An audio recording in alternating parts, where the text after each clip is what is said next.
ವಿಧಾತ ಅನ್ನೋದು ಯಾರು ಯಾವತ್ತೂ ಮರೆಯುವಂತಿಲ್ಲ.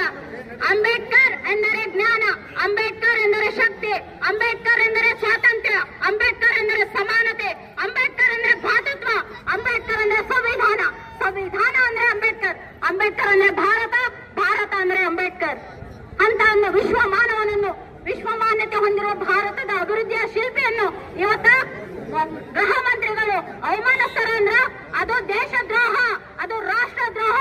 ಗೃಹ ಮಂತ್ರಿಗಳೇ, ನೀವು ನಿಮ್ಮ ಕೈಯಲ್ಲಿ ಕಾನೂನು ಸುವ್ಯವಸ್ಥಿತವಾಗಿ ಇಡಲಿ ಅಂತ ನಿಮ್ಮ ಕೈಯಲ್ಲಿ ಜವಾಬ್ದಾರಿ ಕೊಟ್ರೆ ನೀವೇ ಈ ದೇಶದ ಶಾಂತಿಯನ್ನು ಹಾಳು ಮಾಡ್ತೀರಿ ಅಂದ್ರೆ ನೀವು ಆ ಸ್ಥಾನಕ್ಕೆ ಯೋಗ್ಯರಲ್ಲ.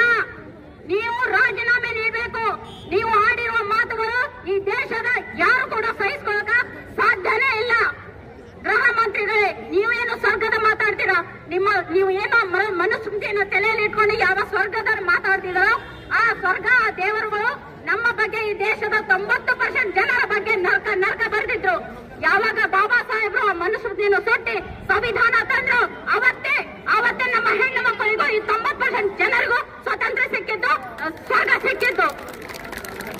ಈ ಒಂದು ಸಂದರ್ಭದಲ್ಲಿ ಕೊನೆಯದಾಗಿ ಆ ಮನುವಾದಿಗಳಿಗೆ ನನ್ನ ಮಾತನ್ನು ಹೇಳುತ್ತಾನೆ. हमारे खून के हर एक बूंद में है बाबा साहेब, हमारे खून के हर एक बूंद में है अंबेडकर.